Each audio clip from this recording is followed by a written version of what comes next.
we've got a great panel. We're here to discuss the proverbial what keeps you up at night session. We've got great thought leaders from our industry, and I want to thank them and HEDNA for putting this panel together, because what we have is a representation of the diversity of our industry. A large global brand, Hilton Worldwide, AM Resorts, which is mostly focused outside the United States, heavily in Latin America, also in Europe. We've got Preferred Hotel Group, and we've got Sonder, which is a very creative new entrant into the industry. Very accomplished people. And while we have prepped for this, those of you who know me, and some of you know me well, know that I don't always follow the script. And I'm going to live up to that right now, because I want to build on something Michelle just discussed.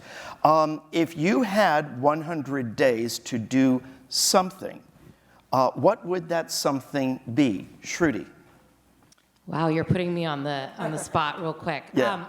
So I would say that the thing that is kind of keeping us up at night, and the thing that I would focus on over the next 100 days, is how to unlock the business traveler. It is something that is incredibly difficult for a new entrant like us. It's something that definitely keeps me up at night, but how you actually do it, given kind of the technical, I wouldn't say deficiencies, but just the way that things like the GDS and the TMCs are set up to not necessarily work with our type of inventory has been a huge blocker for us. And so trying to figure out how to actually unlock the managed and unmanaged and managed business travelers, what I would focus on for the next 100 days. I hope I'm answering your question. I got here 1 minute ago, so. Yeah, okay, that's good. You're putting me on the spot. Colette. Okay, well, I'm going to give you two answers on this one. So Okay. personally, I would be out there rock climbing. Okay. 'Cause I have a huge fear of that, and that's on my list. So thank you, Michelle. I've got a box now there.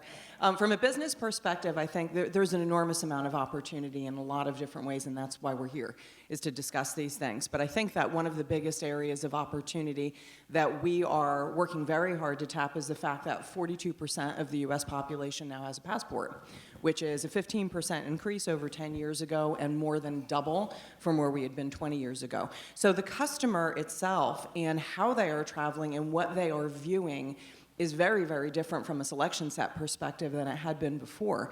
And so all of a sudden you have all of these folks that have this little book and they're saying, where do I want to go this weekend? So in your marketing messaging, and more importantly, your personalization messaging, going back to Michelle's boxes, what are people putting in their boxes? How do you communicate with them from a personal perspective that is in many situations more important than an offer?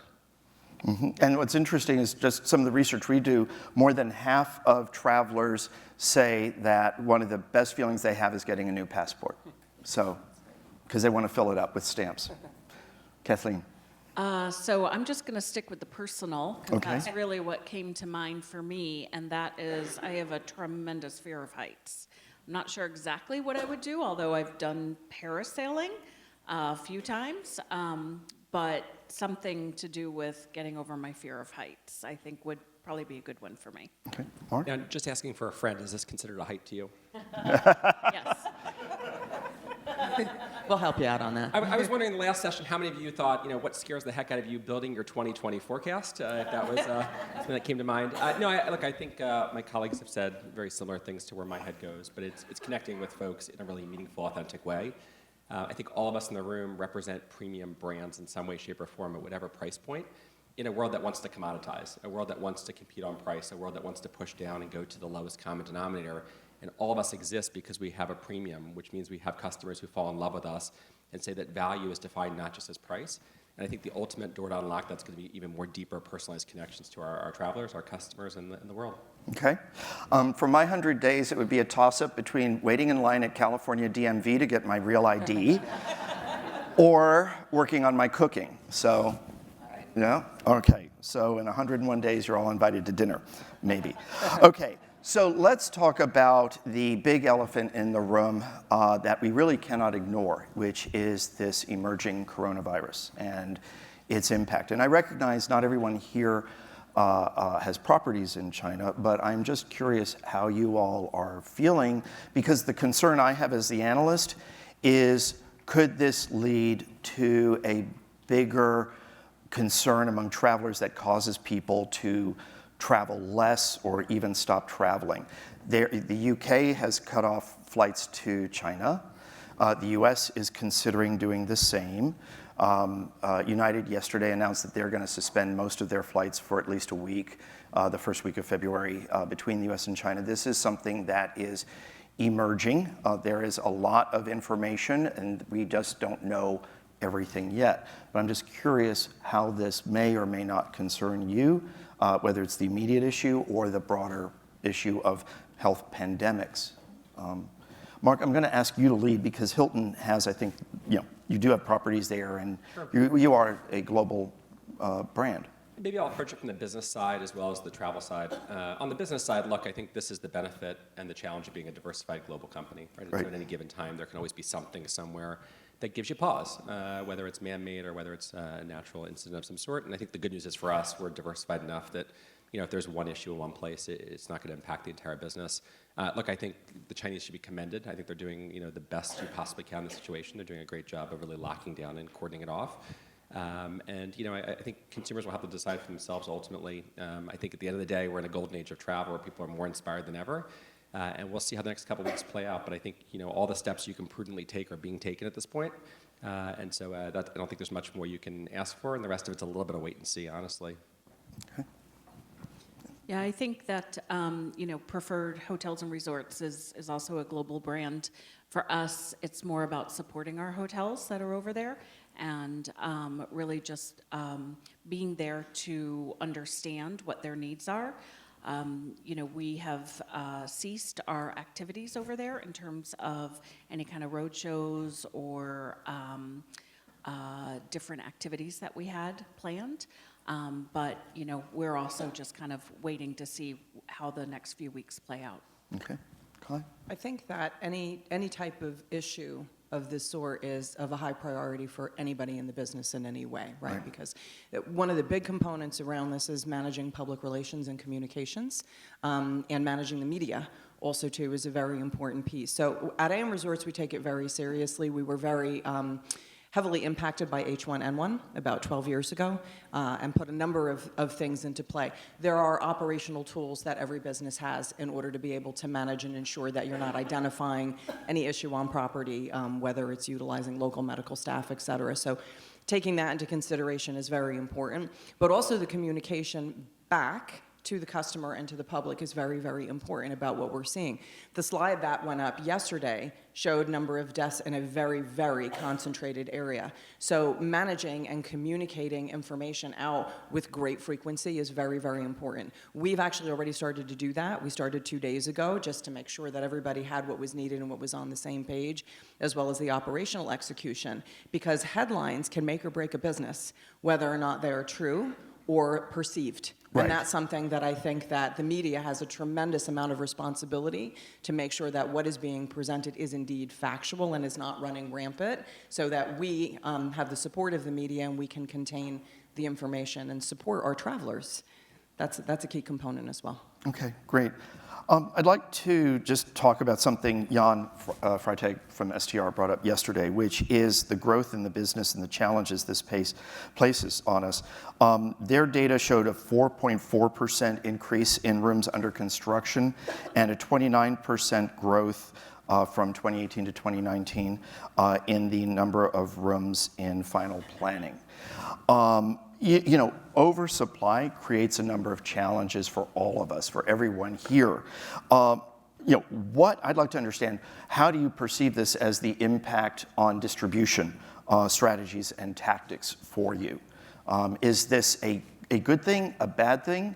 Where do you guys come out on that? You go ahead. Okay, thanks. Interestingly enough, as you had mentioned before, AM Resorts doesn't have any properties in the United States. And I know the statistics that Jan was showing were from the US. Right. In the regions in which we operate, which is Mexico, the Caribbean, and also in Spain and other locations in Europe, we have had a much, much higher percentage increase in available rooms.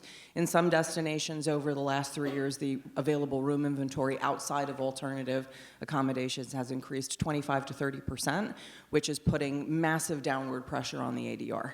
And so the ability to deliver a different type of product or experience to the customer becomes critical. There was a lot of conversation yesterday about experiences and why people are traveling. And so we've put a lot of effort into ensuring that we're offering all of those components in advance to make it easier for the customer and help them accomplish what it is that they're looking for the benefit of the trip that they have. I think the business is going to continue to see this over and over again. There was the link that you sent this morning talking about the amount of hotels that are operating domestically.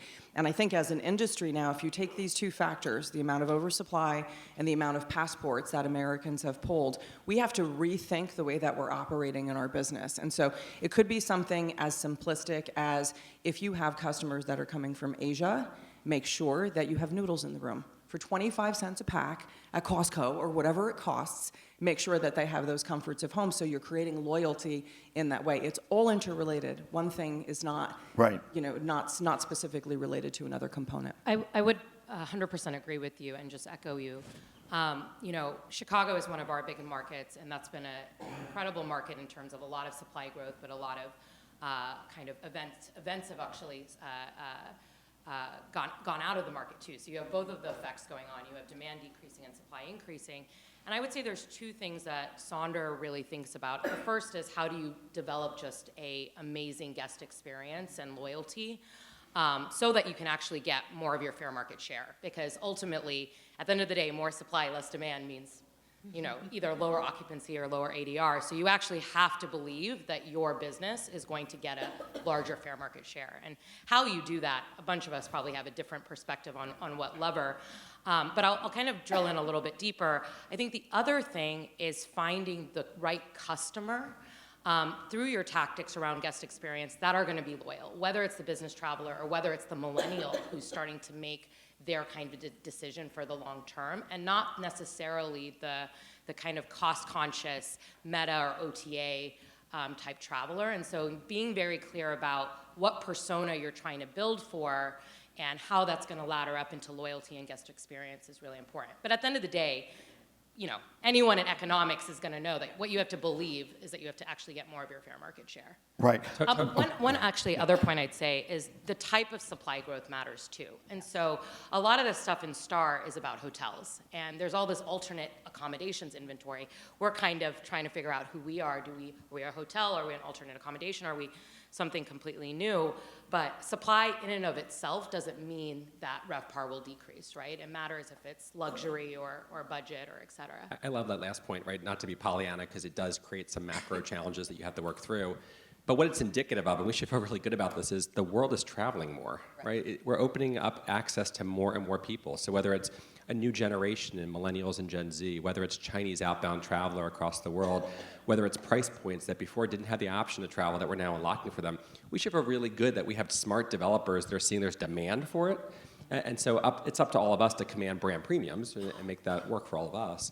But I'm enlightened by the fact, I take excitement in the fact that it's a golden age of travel, and people really are, for the first time, taking their first flight, taking their first trip, taking that first vacation. We should feel good about that in the long run, even if in the short term it causes some of the challenges my colleagues are pointing out. Okay. So I think that, I definitely agree with everything that's been said here. I would also add that it adds a lot of pressure to the knowledge of what is out there and how to manage all of these different aspects of connecting with the traveler. So from a distribution perspective, there is a ton of different sites and different connectivity approaches, and keeping up with it is very, very difficult for many people. Unless you're a company like Hilton that has very specific departments dedicated to this expertise, it's hard for a lot of hoteliers to really keep up with the distribution landscape and what is happening. And that also leads to another challenge, which is the talent in the industry. No matter where we turn today, finding good talent for specific needs has become a huge source of pain for hoteliers. It is across the board in multiple different disciplines, not just distribution, but also revenue management and sales and operations. So just finding good talent out there to fit your needs, whether it's at a corporate office or a hotel level, is an enormous challenge in and of itself. Yeah, just show of hands, how many of you in the audience are struggling with recruitment or retention right now? How many of you, are on that same page with Kathleen? Just show of hands. Not that we can actually see anyone out there, but yeah, there are a few people. Looks like there are some people who are out there. No, I've heard this in my conversations with other hotel One thing I executives. would love to just chime in, I was talking to a friend outside, and one area or tactic, and again, we'll see in a couple years if this worked for Sonder or not, but hire outside of the industry. And so, we're all, who's attending this conference, Francis is speaking later, Andrew who runs distribution for us is here, but none of us have actually been in travel or have been, but in a very light way. I feel not like you guys who have been in it, I really understand it. So maybe think about hiring people outside of the industry and then just coaching them. Because if at their core in revenue management, it's economics and math, right? So. Yeah, no, it's a really good point and something that, I've been in a lot of discussions about just over many, many years. And just going back to Michelle, our previous speaker, there's a lot of fear about doing that, a lot of hesitation about dipping outside of the industry, because we as hoteliers feel very passionate that they kind of grew up in the industry and have that specific experience. I'm not saying that that's right or wrong. I'm just saying that, in all the conversations that I've had, that's been a very real concern. Yeah, and that's fair. I think for us, we've probably indexed too far to the left now, and now we're trying to kind of bring in people that understand the industry a lot more. So you're right, it's definitely a balance. So I want to actually build on something that we've been talking about, but also Shruti, that you mentioned at the beginning, which is we talked about experiences. Are the channels that you have, third-party channels, able to support your ability to showcase your experiences the way you would like? And Shruti, you started off by saying it's a challenge for Sonder in terms of reaching the business travel with GDSs. But I'm just curious how the rest of you are. Your owners, your developers, your brands, you're all investing a lot of money to create really terrific brands, really terrific experiences. Yeah, I think from a more macro standpoint, taking a step back, the way I describe buying, I joined the hospitality industry about 10 years ago from the outside. And the way I would describe how we sell up until this point is it's like going up to somebody you meet in a bar and saying, hey, do you want to go on a date? Do you want to move in? Do you want to have kids? Do you want to buy a minivan? Do you want to buy a house in the suburbs? Right? When you look at an SRP, we're saying, which room type do you want? How much do you want to pay for it? What do you want included? And I do think breaking that apart and atomizing the experience is something that's going to be critically important to be able to choose your own adventure. I think there are some disruptors, some non-traditional players that have started the business that way. The rest of us are moving into that space where it has to be more about choosing your own adventure. What's the number one thing most search processes start with? What dates and where do you want to go? Well, if you're just trying to dream, if you're just trying to be inspired, how is that a buying process that's indicative of what you want? When you've got Amazon saying, here's some things to think about, and we have travel companies saying, when do you want to go, where do you want to go, how much do you want to spend, that's a very different buying process that I think is congruent with what consumers want. And that's not for lack of understanding the problem and the challenge, it's for lack of having the ability to sell in that way. And I think that's going to be a huge focus you're going to see across the industry, is breaking that sales process apart. It's harder in our industry than a lot of other industries, but that can't be an excuse for not selling the way customers want to buy. Yeah, and I think that leads into, it's really excellent commentary there. It really leads into all this talk about personalization, how we're, going towards the serving up what the customer needs before the customer even knows that they need that.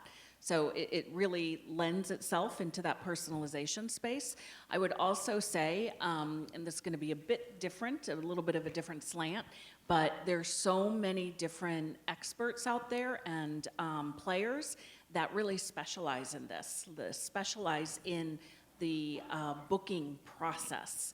And I think that's going to continue to grow. So it really lends a question of, does the industry start to divide into booking brands and stay brands? So the on-site being the booking brand and the hotels being the stay brands. That's a pretty bold statement. Yeah, it's a question that I've been kind of toying with in my mind for a few years now, because there's no way that hoteliers can keep up with being out in front of the consumer the way that some of these online players are. And I think there's a lot of different components to take into consideration, right? So personalization can be based on what you want your experience to be about, if you are interested in hiking or if you're interested in wine or a variety of things. But there are also a couple of other life-important components that are critical to the personalization process. And some of my teammates and I were having dinner last night, and we were having a conversation about medical needs and the aging of the U.S. population. So you have a lot of individuals that have needs for specific medical treatments, whether it's dialysis or what have you. But there's no reason for these people to not have the ability to travel. And I think that the refinement of the personalization process is not just necessarily a sightseeing tour. You know, we look at it all the time within our own brands. We have conversations from a sales and marketing perspective saying, well, why are people traveling? We're resort destinations, right? So the automatic response is, well, people want to go to the beach, they want to relax, what they call a flop and drop, right. Sit and do nothing. But the reality is, in many of these situations, you've got families that are so busy and so disconnected that what they really want is a time to bond and to actually have the opportunity to say to their kid, what's really happening in your life, not 5 minutes over the dinner table. So our ability to personalize and put emotion back into what is the selection set of the sales process, I think is going to be key to success for the future. Because you guys are all right, there's a ton of brands out there, but who are they to the customer?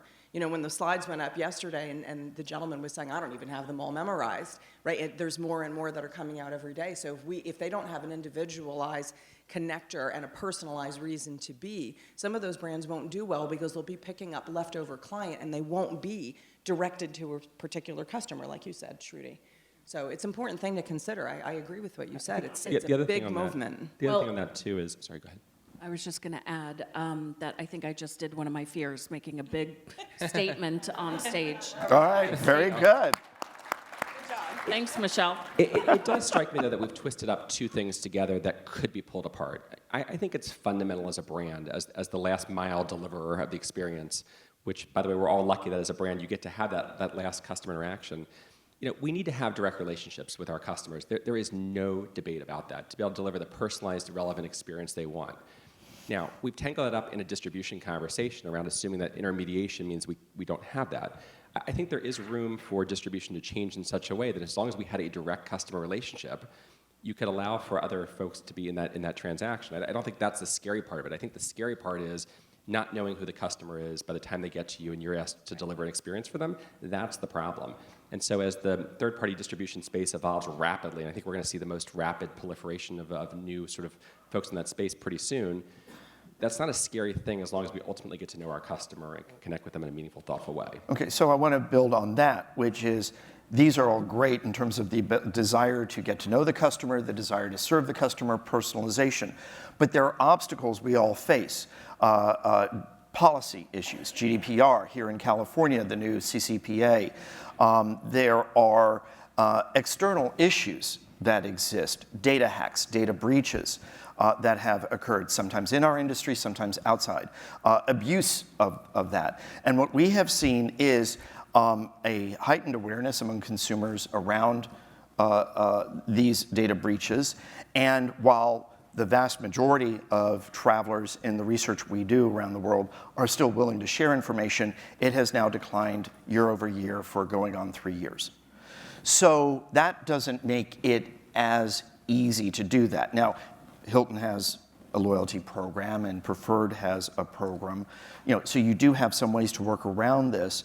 How do we work on personalization in a world where there's this dichotomy where people are unafraid to share almost anything about their personal lives, even overshare, and yet not want to engage sometimes with us the way we would like? And then just simply the ability to capture that and work on it. Yeah, I would think about it in a couple buckets. I think the first is, if you're going to make a promise to personalize, you better be prepared to use the information in a thoughtful way. I think too many companies are asking for information they have no intention of using, and that just leads to problems downstream. Customer expectation challenges, data challenges when the worst imaginable happens. I think the question is, why do you need to know that? And as long as you demonstrate value in return, customers appreciate that and know that. I do think a huge challenge on the horizon for us, and I commend folks, governments and legislators for taking customer privacy and making it a very high priority. But with things like GDPR and CCPA and others, the risk is that customers have an expectation that we can no longer meet, right? Because on the one hand, they're saying, I don't want my data shared, I don't want you to use my data to personalize, which is totally their right. On the other hand, they're then surprised when they look at our website and we're not using cookies to personalize the experience, or we're not giving them partner offers that add value to them. I think that's something we're going to have a reckoning with in the next couple of years, which is how do you balance the need for letting customers totally control their privacy and be transparent about what you're doing with that information, while at the same time having customer expectations be up here around what you're going to end up doing with that information they think you have that you actually no longer have. And that balance, I think, we're going to see a period of time, I would predict in the next year or two, where the customer experience goes backwards a little bit while we sort that out, where we actually have less insights, less information, less relevance at the time, and that'll swing back again. The pendulum will correct back, but I do think it went so far outside of our industry. I think, the Facebooks and some others, really put that question on the front burner, Cambridge Analytica, that's caused regulators to overreact a little bit. Right intention, overreaction, which is going to cause a less good customer experience, and that's going to be our challenge in the room for the next, probably 24 months. Okay. I just wanted to completely agree with what you just said. I think, at Sonder, because we're just starting, we're approaching everything kind of from first principles. Why do we need this data? What's the experience we're actually servicing with this data? And I actually completely agree that we need to raise our bar for why we're collecting this data in the first place. Sending an email that says, hey, you clicked this before, let me just send you the same thing again, isn't personalization. And I would actually argue that most hospitality today isn't really personalized yet, and we're just at the tip of that iceberg. So I think it's an opportunity for all of us to actually raise the bar and say, what do I want to collect and why? And what is the service that I'm actually developing through that? I think personalization has become a little bit of a buzzword that we might like throwing around, but what does that really, really mean? And why do we deserve the right to have that data? And so I think that's kind of our perspective from it, but that's also because we didn't have that much data before either. So, we also have kind of the luxury to think through it that way. I'm curious, when you guys were starting Sonder, was those questions you just asked, what data do we need, why do we need it, et cetera, was that part of the initial conversation about how do we create and build this company? No, it wasn't. I would say that, it's obviously because of more recent events, it's become more of a emphasis, but we kind of started from a point of what is the best hospitality experience, and personalization was one of the attributes of that.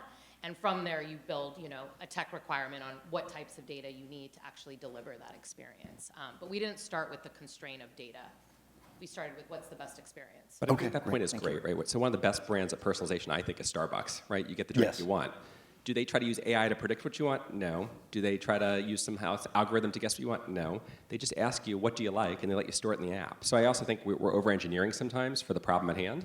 We're using tools and then trying to find problems versus a lot of times it's as simple as engaging with the customer in a really thoughtful, meaningful way, and that can often drive the personalization connection. But I will add to this, using our drug dealer of choice, Starbucks, as the example, that for those who are, at least in the US, in their loyalty program, they are really creative about how they go out with their promotional offers.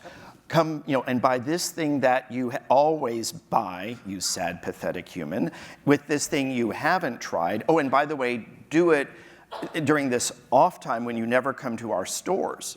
And, that's really clever. I really give them credit for it, because they really know that, we know you need caffeine no matter what time of day or night.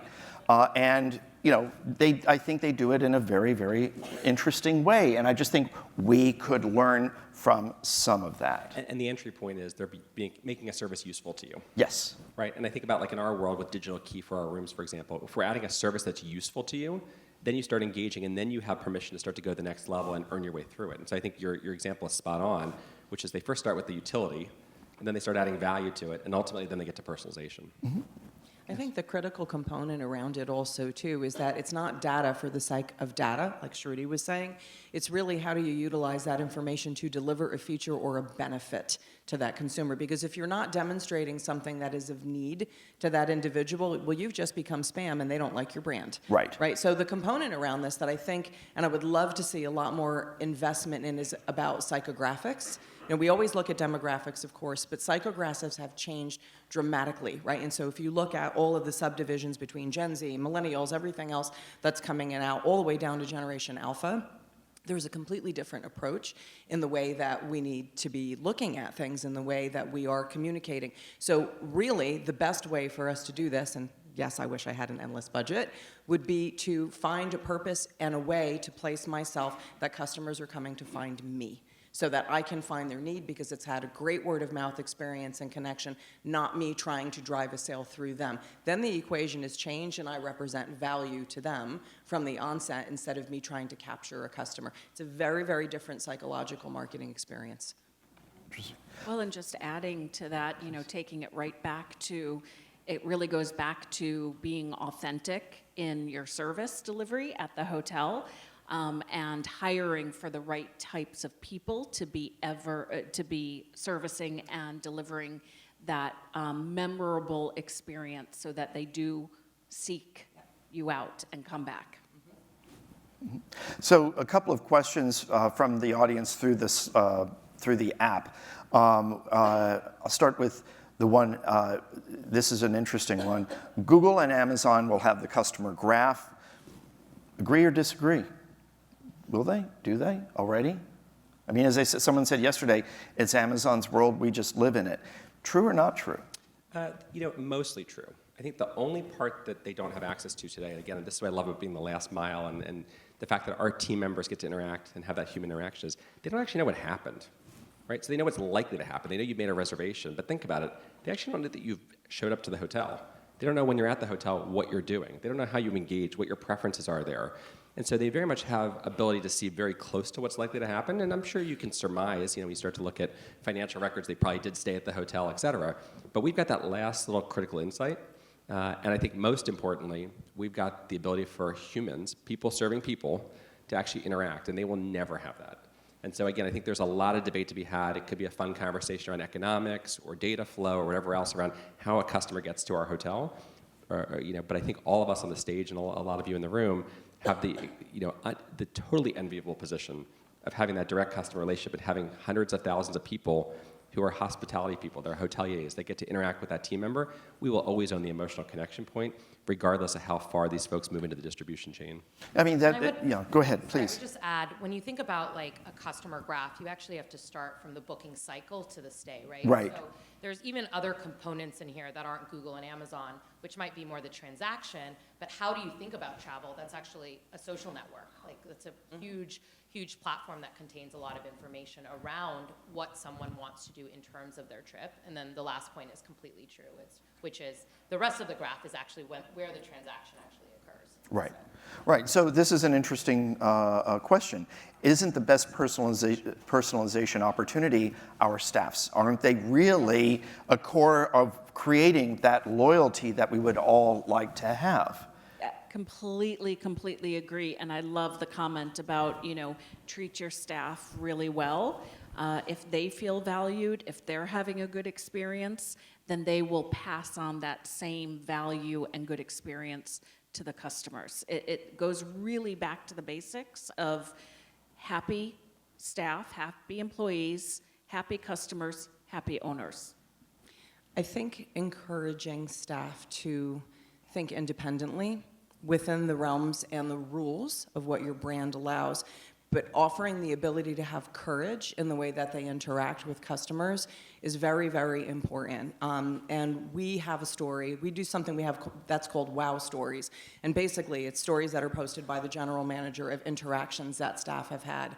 And we had a very wonderful, although sad, opportunity about 5 years ago where we had a couple that was going to be married at one of our properties. They did a destination wedding, and unfortunately the fiance was killed in combat.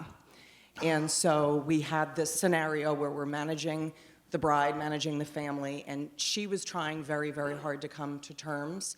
And so what we did for her was an opportunity for her to say goodbye to her fiancé as to where they were going to be married on property, and then for her to take a photo shoot in her wedding dress with his portrait.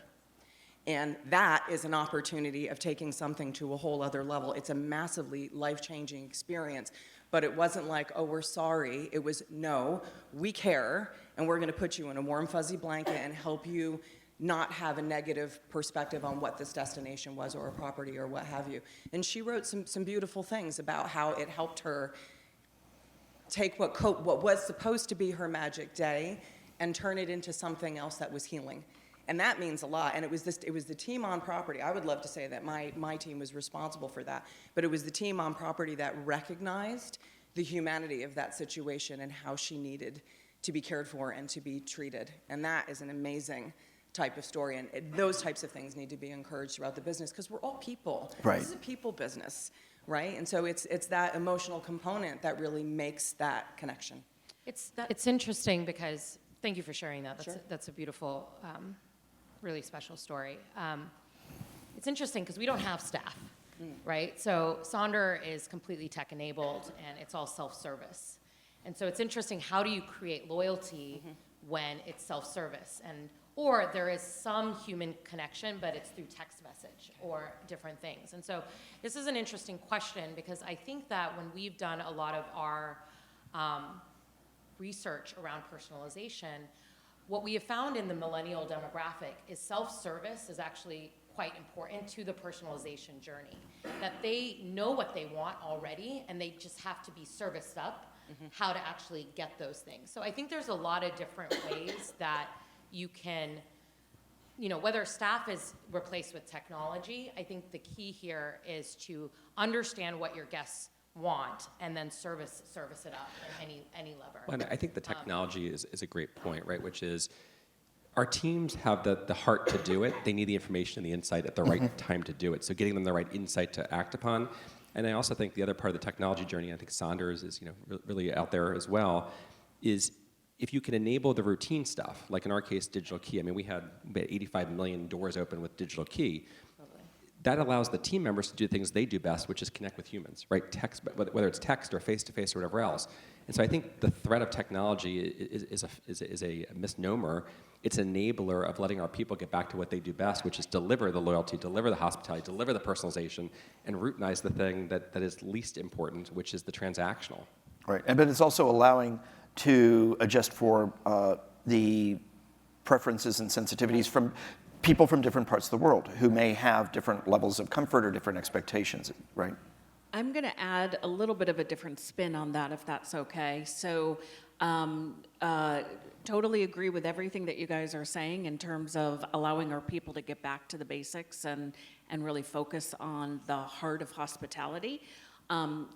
Using all of the different technology pieces that are out there, it has added cost to our hotels over time. Significant cost. And I'm not saying it's right or wrong, but it's a reality. And when I've sat in the rooms with owners of hotels, they're seeing their profits erode, the cost of acquisition increasing.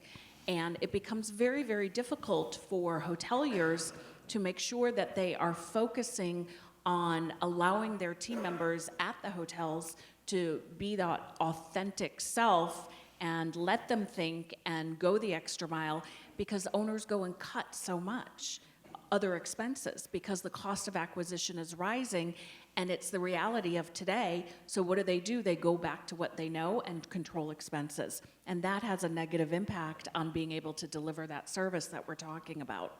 Right. I mean, there's that balance between the financial reality and what the brand promises. When he was CEO of Continental, Gordon Bethune said, "You can make a pizza so cheap nobody wants to buy it."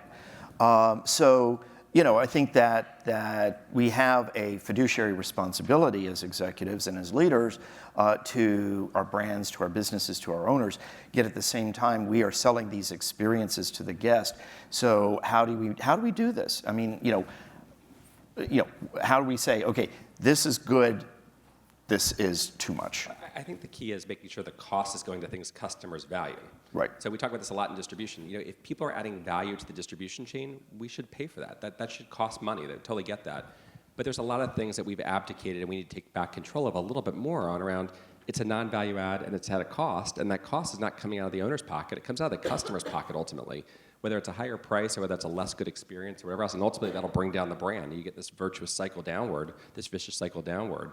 So I think the challenge on the distribution side is asking the question, what is adding value in that distribution chain, and how do we try to pull out the cost in those places so we can put it where customers value it, which is the key experience. Yeah, but it's not just the distribution side, it's all over. It has been, in my experience, become an owner challenge. It's very difficult to increase your ADR to compensate for the loss of profit, because then that creates a whole other slew of challenges in and of itself. So it can be very difficult to execute. How do we educate the owners then? Oh, that's a really big question. It's really talking through all of the different, how the landscape has changed and where we should be putting our money. I'm going to make another bold statement. Well, Michelle really worked on you. Good. I know, she really got to me. I've said for years that with the changing landscape, hoteliers really have to take a step back and take a look at their teams and who do they really need. I'm going to be controversial and pick on the sales department. I'm not saying sales teams are not useful. They are. They're very important. But perhaps we need to take a look at how they're deployed and where their focus should be and how they're selling. Because it has changed today. There's so much more online. How many people have salespeople at the hotels that are sitting down having lunch with their clients? They're usually behind the desk now answering RFPs electronically. Everything is becoming electronic, so we probably need to take a look at changing the type of person that we're hiring. I don't know if this is a bold statement either. Thank you for the inspiration. But I think that there is a reality in any business, particularly in a service industry, where there is a lot of competition and where the utilization of a service product is associated to a supply and demand equation. There is the possibility that some of these owners are going to make less money. Especially with this There's a lot more oversupply product that's out there. Right. You can't say to the customer, I want to make more money, and therefore I'm not going to meet your expectations, because the guy next door is going to meet their expectations, and you're going to lose the business. So I think the philosophy around the equation also needs to be looked at. I agree with your point, what's necessary, what's not necessary, whether it's marketing or ops or anything that is behind the scenes. But the reality is there is an enormous amount of inventory that is coming in globally. And again, I keep going back to the international side because that is where a big component of AM Resorts business comes from. 36% of our business comes from non-US customer. Why? Because in those other countries, they're traveling just as fast and furious as they are in the US. There's a level of economic income in many, many countries that their travel is a right. It's no longer, do I have money to go on vacation? It's when am I going? Where am I going? It's a global view, and we have to shift our perspective to be able to think globally, and that will impact the P&L. Yeah. It's looking for that right equation. I agree with you. I think Have you ever sat in front of an owner and said, you need to make less money? Right? That's difficult, but I totally agree. The world is different today. Sorry. No, I was just going to say, if we're talking about kind of the unit economics of a hotel, there's two ways to improve the unit economics. Either you have to cut costs, or you have to increase revenue. And I think there's two levers to do either of those things. On the cutting cost side of things, I actually completely agree with your point of view, and it's a hard thing to share, but hotels, in terms of our study, there has been a lot of G&A expense that can be leveraged through technology that can then those savings actually get passed on to the customer in terms of a better price point. And that's kind of how we've explored the problem. And so you mentioned the 15 salespeople at a hotel property. There's a lot of examples like this where you just have people at a lobby waiting for the next person to come in and check in, as opposed to just going directly to their room. And so it's a hard thing to share, but I do think that there is an opportunity there. On the revenue side of things, I think this is where it's hard, because you do have this oversupply of inventory coming online, and then you have to have a belief in yourself that there's going to be some step function in terms of value proposition that allows you to increase your ADRs. And Sometimes I get worried in the context of Sonder. We're so worried about kind of the unit economics. We're not making these transformational step functions in terms of the actual experience that would guarantee these higher ADRs. And I completely agree with your point that it has to come from somewhere, you know. So. I think there's a component also too that a lot of owners do understand, which is you've got to invest money to make money, right, on some of these things, whether it's marketing or whether it's the on-property experience. And we work very closely with our owners to explain the economics of what's happening in a destination overall. You know, again, where you've got that level of supply coming in, 30% increase in a 3-year period, you've got to do something differently to compete. So I'm not advocating that folks should make less money. I'm saying that the economic equation around it, to the point that Kathy was saying, is that there's all of these different things now that are necessary to run the business that do have a cost associated to them, whether it's distribution or whether it's fees of other types, et cetera. And so we just have to be smarter about the way we approach what was the traditional economic equation and redefine what the components of that profit and loss statement should look like. Great. I wish we could go on. We are out of time, and we do want to stay on time, especially because we know there's a lot going on with the agenda. So we have to end our session now. HEDNA, next year you need to give this session more time. But I want to thank Shruti, Colette, Kathleen, and Mark for sharing their perspectives. It was a wonderful conversation. And thank you, HEDNA, for allowing us to be a part of it. All right.